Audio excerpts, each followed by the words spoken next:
자, 능력치는 같습니다. 즉 다시 말해서 같은 능력을 소유했습니다. 그리고 출신의 배경도 학력도 똑같습니다. 그런데 유독 자신만 초라해지는 상황에 놓일 때가 있죠.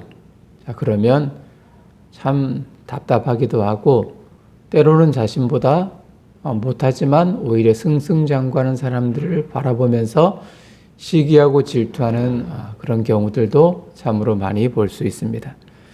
조선의 창립자인 이성계에게는 여러 명의 아들이 있습니다. 아들이 참 많았습니다. 얼마 전에도 드라마로 방영이 되었습니다. 이방원이라는 그런 인물을 주제로 하여서 얽히고 설킨 그런 역사의 그 이야기들을 풀어가는 그 모습들을 여러분 보았으리라 생각합니다. 자, 그 드라마를 보면 형제들의 결코 뒤지지 않는 지략가, 그 사람이 이방원입니다. 야망도 있습니다. 그런데 단지 아버지 눈에 거슬려서 권력에서 서서히 멀어지게 되었습니다. 결국 자신의 권력욕을 그는 제어하지 못했고요. 이기지 못해서 그는 모든 가능한 수단들을 다 동원하여서 형제들을 다 숙청합니다. 그리고 드디어 왕이 되는 그 모습을 우리는 볼 수 있었습니다. 소신껏 봉사하고 또 섬기다가 오해를 받거나 혹은 불평이나 원망이 생기면 억울하지만 악한 감정을 지니고 의도적인 반역은 그 결과가 좋지 못합니다. 자, 이스라엘 백성들의 행진은 멈추었습니다. 그들의 행진은 광야에서 끝이 날 것이 아니라 하나님이 허락하시는 가나안 땅, 젖과 꿀이 흐르는 그 땅을 가는 것이 그 행진의 마지막입니다. 그런데 그들의 행진은 정지가 되었죠. 이유가 무엇이었을까요? 자명합니다. 정탐꾼들이 그 땅을, 가나안 땅을 정탐하고 돌아와서 보고했는데 그 보고로 인해서 모든 백성들이 부정 또 긍정적이지 못하는 원치 않는 하나님 기뻐하지 않는 그런 마음의 상태를 지녔기에 그들은 행진을 멈추고 광야를 배회할 수밖에 없었던 겁니다. 자, 이것으로 끝나면 좋겠지만 문제가 바로 백성들이었죠. 일부가 아니라 전부가 요동했습니다. 집단 행동까지 이어지고 있는 겁니다. 그런데요, 이를 넘어선 사건이 바로 나타납니다. 하나님의 일을 위해서 기꺼이 섬겨야 하고요. 또 봉사하고 감사하는 마음으로 많은 이들의 유익을 위해서 애써야 하지만 진심을 담아야 할 일꾼들이 신실하지 못해 혼란스럽게 만든 모든 이들의 그 마음을 간담을 서늘하게 하는 그 일들이 일어난 겁니다. 오늘 말씀의 진단 앞에서 우리의 섬김은 어떠해야 할까요? 이것이 오늘 우리가 살필 주제입니다. 특별히 그 문제의 발단, 원인이겠죠? 그리고 문제의 해결, 그리고 결과는 무엇인가를 보면서 우리의 섬김과 우리의 위치가 어떠한가를 또 어떻게 감당해야 할 것인가를 교훈받는 귀한 은혜가 있기를 소망합니다. 자, 문제의 발달입니다. 자, 그것이 무엇이었을까요? 불평이었습니다. 시기심, 자격지심이다라고 말할 수 있을 거예요. 어쩌면 나보다 못한 사람인데 나보다 잘 되는구나라는 그런 마음일 겁니다. 자, 고라, 본문에서는 고라, 다단, 그리고 온이라는 세 사람이 있어요. 자, 이들은 레위 지파에 속한 사람들입니다. 백성들이 하나님 앞에 나와 제사 드리고 하나님을 만나고 나아갈 수 있도록 하나님께 갈 수 있도록 헌신된 이들입니다. 그 길을 열어주는 그 역할을 감당하는 그 위치가 레위 사람들이 감당하는 몫입니다. 요즘의 말로 이야기를 하면 성직자다라고 이야기할 수 있겠죠. 물론 성직자가 하나님과 성도의 그 만남을 이루어가는 사람이라 말할 수는 없습니다. 단지 하나님의 말씀들을 성경을 온전히 풀어서 전달하는 위치입니다. 과거 구약의 개념과는 조금 다르지만 그러나 쉽게 풀어가자면 요즘의 성직자다라고 말할 수 있겠죠. 그런데 이들이 당을 만들고 지휘관 250명과 더불어서 모세에게 대항합니다. 당을 짓는다라는 말의 의미는 취하다라는 뜻이 있어요. 즉 세력을 잡고 주도권을 행사했다라는 말이겠습니다. 모세의 권위에 도전장을 내밀었습니다. 오늘 1절에서 3절 말씀을 보십시오. 여러분, 고라라는 그 이름이 생소할 겁니다. 자, 그는 누굽니까? 그리고 왜 지도자인 모세의 권위에 도전했습니까? 그리고 모세와의 관계는 어떠합니까? 쉽게 말해서 모세와의 그런 관계, 이 이름, 이 본문, 이 상태로는 우리가 이해할 수는 없겠지만 단언적으로 이야기하면 모세와 사촌지간이다라고 말할 수 있습니다. 모두 한 집안의 사람들입니다. 그의 직업은 요즘 의미로는 이사업체의 사장이다라고 말할 수 있어요. 일반 이사가 아니라 특수 이사겠죠. 물건을 옮기는 아주 귀한 일을 하는 사람입니다. 값진 물건이죠. 그것이 무엇이냐면 성막입니다. 성막을 메고 옮기는 일을 그 고라 자손이 감당을 했어요. 당연 고핫 자손이겠죠. 그런데 고라의 눈으로 가만히 보니까 같은 레위 지파입니다. 레위 자손입니다. 그런데 특별히 모세 그리고 대제사장인 아론만 백성들 사이에서 존경과 또 그 사랑을 한 몸에 받는 것 같아요. 당연 특권을 그들만 누린다라고 여겼죠. 게다가 지금 백성들은 매우 혼란스럽습니다. 이유는 하나님의 징계 때문입니다. 하나님께서 20세 이상으로 모든 사람들은 가나안 땅에 들어가지 못하리라, 모두가 광야에서 죽을 것이다 라는 하나님의 징계, 그 선언이 있었거든요. 그래서 고라는 이때다 싶었던 거예요. 혼란스러운 틈을 타서 모든 백성들이 참 이게 어찌된 일인가 영문을 몰라 할 그 틈을 타서 반역을 했던 겁니다. 반란과 반역의 명분이 중요하지 않습니까? 그렇죠? 명분이 없는 싸움은 의미가 없습니다. 비록 쿠데타를 일으켰다 할지라도, 그래서 실패한다 한들 명분이 있다면 떳떳합니다. 의미가 있습니다.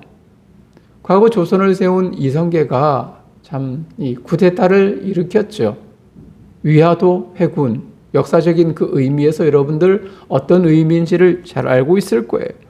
명분 없는 싸움을 하지 말자라면서 군사들을 설득했고 개경으로 다시 돌아왔습니다. 이를 계기로 하여서 나라를 새로 세웠습니다.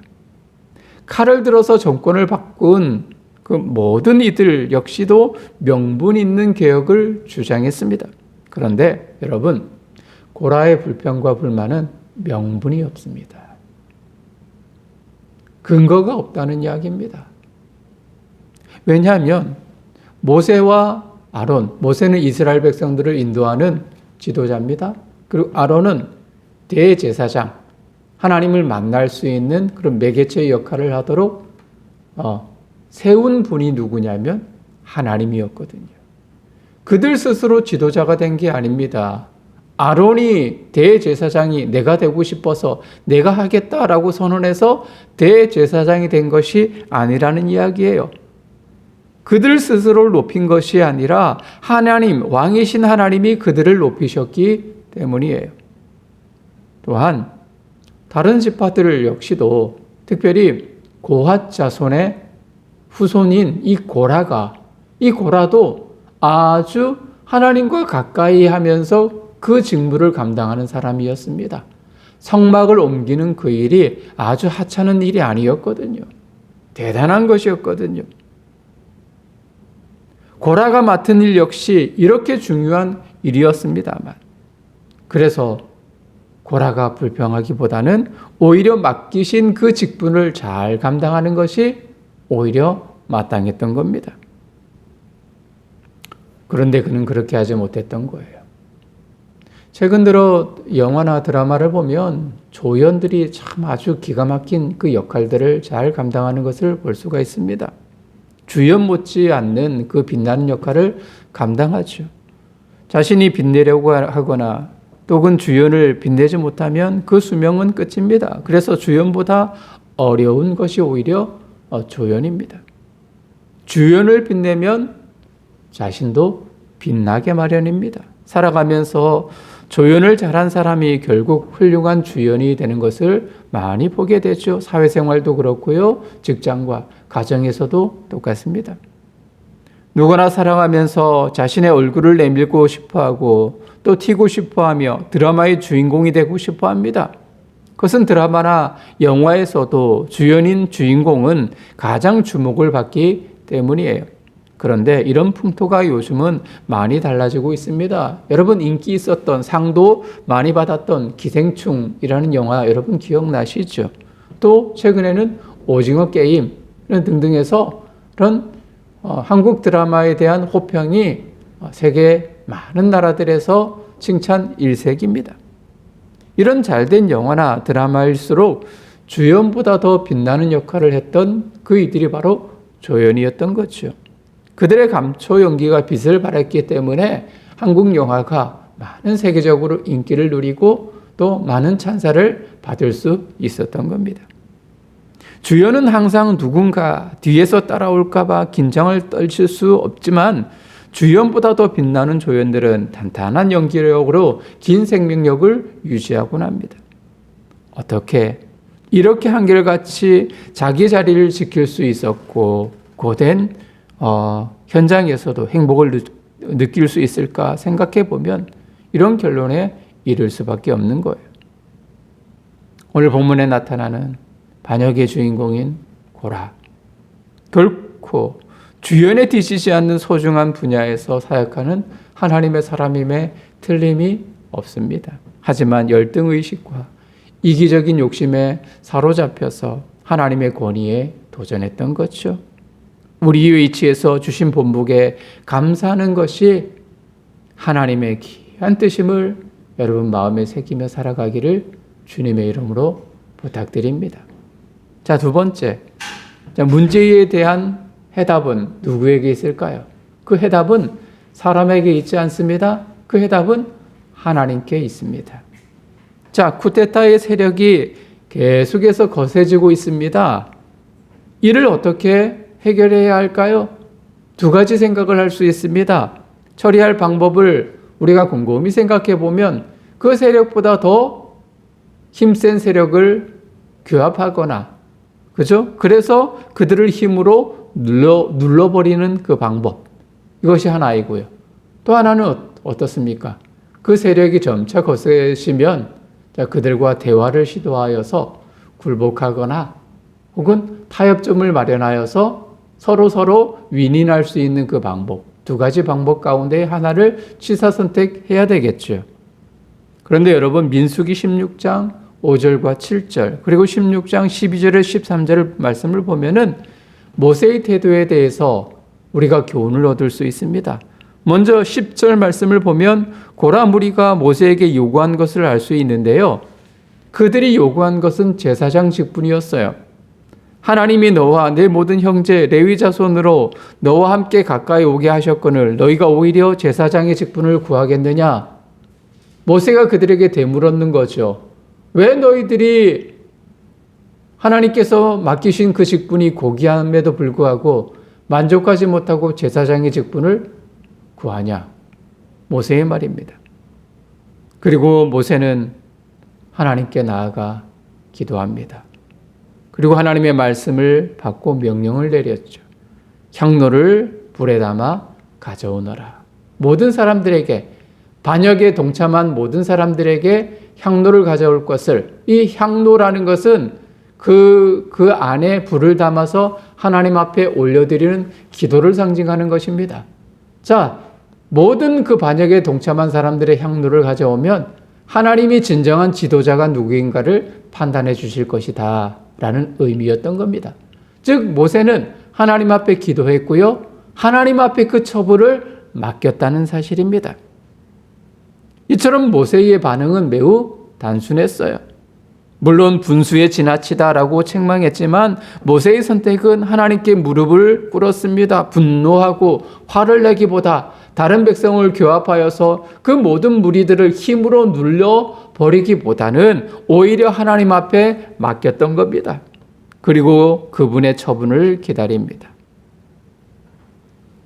물론 그의 마음이 상했습니다만 상한 마음을 외부로 표출하기보다는 직분을 세우시는 분이 하나님이셨다, 하나님이다라는 것을 그 마음속에 간직하며 하나님의 그 처분만을 기다리고 있는 거죠.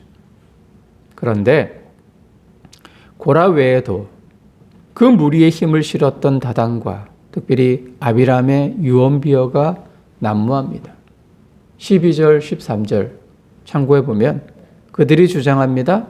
모세가 애굽처럼 좋은 땅에서 자신들을 빼내어 죽게 만들고 스스로 왕이 되려 한다. 이것이 유언비어의 첫 번째고요. 또 하나는 모세는 우리를 가나안 땅으로 인도해 내지 못한다. 이것이 두 번째 거짓 소문이었던 겁니다. 고라 외에도 그 무리에 동참했던 다단, 아비람들이 모세에 대해서 헐뜯고 거짓된 그 소문으로 백성들을 꿰고 있는 겁니다. 그들의 주장이 여러분 일리가 있습니까? 이스라엘이 가나안 땅으로 가지 못하는 이유가 무엇이었나요? 우리가 지난주 말씀을 살펴보았잖아요. 왜 곧바로 들어가지 못했습니까? 거짓 보고 때문이었습니다.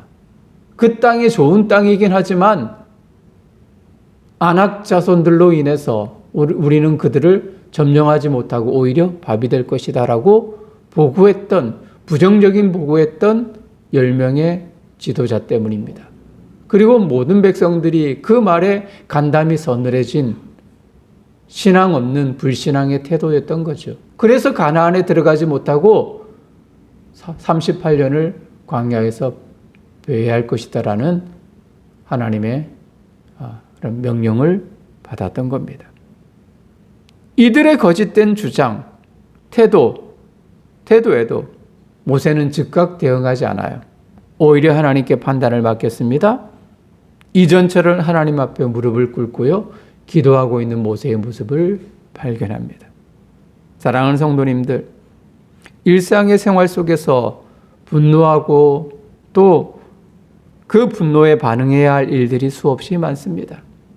그 일에 직접 곧바로 반응하면 쉽게 결론이 도출되기도 하지만 도리어 일이 복잡하게 꼬이는 그 모습들을 여러분 경험하지 않습니까? 조금 참고 기다리며 하나님의 때를 묵묵히 기다리는 것도 좋습니다.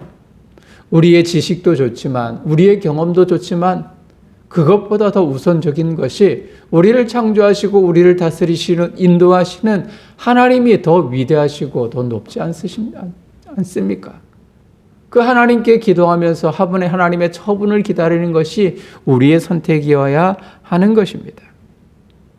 모든 일들 속에서 즉각적인 반응보다 먼저 하나님 앞에 묻고 하나님의 답을 기다릴 수 있는, 그리고 그렇게 행동할 수 있는 믿음의 결단을 하는 늘사랑의 모든 성도님들 되시기를 주님의 이름으로 축복합니다. 자, 마지막으로 세 번째, 사건에 대한 결말입니다. 발단 살펴보았고요. 과정, 그리고 마지막 결말입니다. 하나님의 권위에 도전하면 어떻게 될까요? 결론적으로 말씀을 드리면 멸망당한다. 아무런 반응이 없습니다. 무서운 심판입니다. 두렵고 떨려야 합니다. 여러분, 눈사람 만드는 그런 경험을 해보신 적이 있으시죠? 아이들이 어리면, 요즘 어른이 되면 참 눈 오는 것이 참 귀찮아요.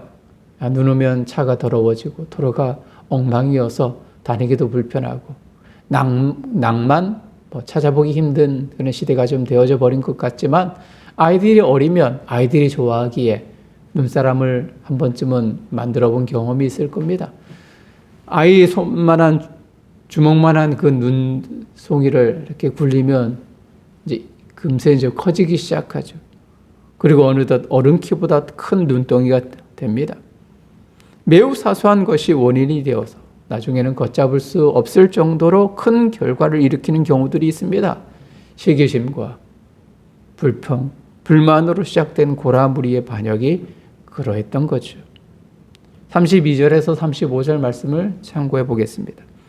고라의 무리가 모세와 아론을 대적할 때 하나님의 영광이 온 백성에게 다시 한번 나타났습니다. 즉 하나님이 현현하셨다는 말이겠죠. 이제 왕이신 하나님께서 판결을 내리십니다. 하나님께서 차근차근 모세가 어떻게 해야 할 것인가를 알려주었어요. 백성을 멸하기 전에 모세와 아론에게 먼저 피하라라는 명령을 내렸습니다. 모세와 아론은 한 사람의 범죄 때문에 온 회중을 멸하는 것은 부당하다라고 하나님 앞에 기도했죠. 이번에도 백성을 위해 기도합니다. 놀랍게도 하나님은 백성을 위한 모세의 기도를 들으셨어요. 백성에게 고라, 다단, 온, 그리고 아비람 이런 모든 장막에서 떠나고 그들의 물건에는 아무것도 손대지 말라라고 하셨습니다. 그리고 두 번째, 고라, 다단, 온, 아비람 그들을 따르는 가족들만 남게 되었죠. 그들이 어떻게 되었을까요? 여러분, 참 우리 눈을 의심해야 합니다.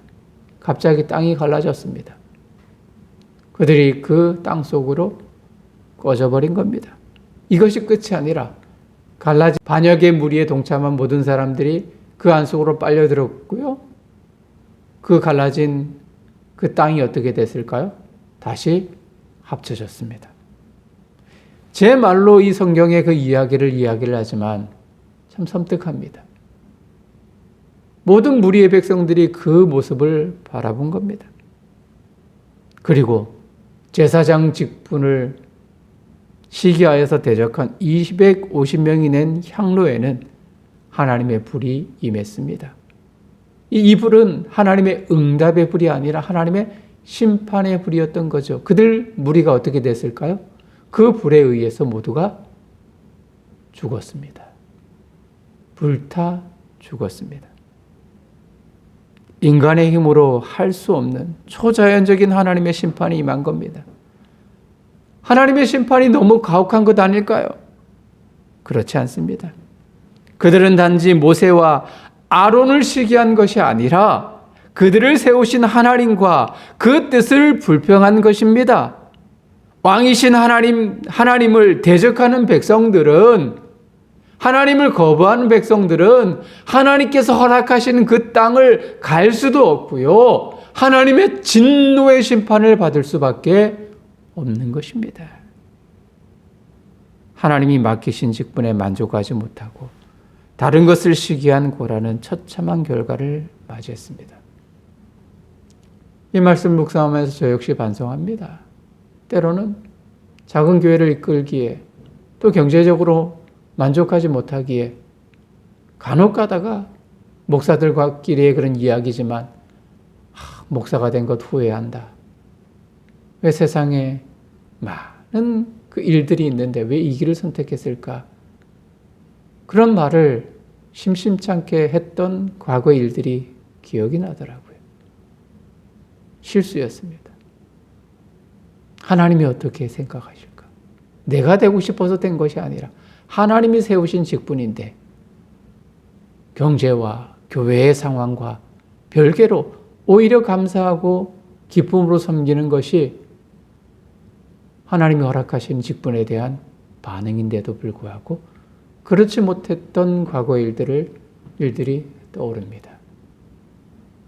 그래요. 고라, 하나님의 성막을 옮기는 그 일들을 감당했습니다. 귀한 일입니다.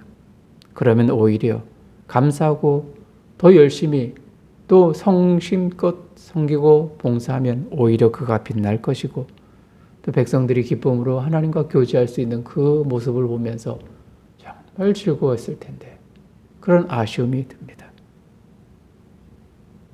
시기와 불만은 오히려 하나님을 대적하는 것이고 하나님의 마음을 상하게 하는 것이며 결국 그 결과는 멸망으로 끝날 수밖에 없다. 이것이 결과인 것입니다. 오늘 하나님께서 우리에게 주신 말씀을 이제 마무리합니다.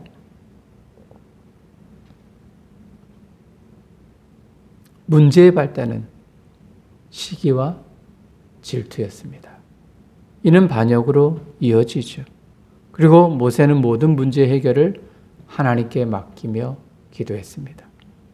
결과에 대한 하나님의 방법은 자격 미달인 사람을 심판하는 것이었습니다. 여러분, 세상의 직업은 내가 하는 분량과 일의 책임에 따라 성과가 달라지죠. 그래서 성과에 따라 승진도 하고요. 심지어는 정리해고도 당합니다. 평가가 좋은 사람은 보너스, 즉 성과금도 받습니다. 그러나 교회의 직분, 섬김은 다르죠. 보이는 상급도 없고요. 칭찬도 없습니다. 그러나 있는 자리는 표가 나지 않지만 없는 자리는 분명 티가 납니다. 주보를 나누어 주고 안내하는 그 사람을 통해서 혹자는 다른 성도는 편하게 예배드릴 수 있고요. 식당에서 봉사하고 다른 분들의 먹거리를 위해서 애쓰는 그런 봉사자로 인해서 영의 만족뿐만 아니라 우리의 육신의 유익도 얻을 수 있는 것입니다. 이런 봉사와 섬김은 당연 우리의 자발적인 발로에서 기인해야 하는 거예요. 다른 이들을 시기하고 질투하고 나의 섬김이 하찮은 것이라 여기면 도리어 징계를 받습니다. 하나님의 질타를 받을 수밖에 없습니다. 그래서 내가 있는 그곳에서 기쁨과 진정성으로 섬기는 것이 하나님이 기뻐하시는 일이라는 거예요. 오늘 문제의 발단, 과정, 결과를 살펴보면서 내게 있는 직분과 또 교회를 위한 성도를 위한 내 위치가 무엇인가를 진단해보고 그것에 만족하고 더 큰 기쁨으로 섬길 수 있는 늘사랑의 모든 성도님들 되시길 바랍니다. 교회뿐만 아니라 가정에서, 직장에서도 똑같은 원리로 섬기고 사랑하면, 만족하면 하나님의 복과 하나님의 은혜가 임할 줄 믿습니다. 이런 믿음으로 결단하며 늘 승리하고 그리고 하나님과 동행하며 살아갈 수 있는 모든 성도님들 되시기를 주님의 이름 축복합니다.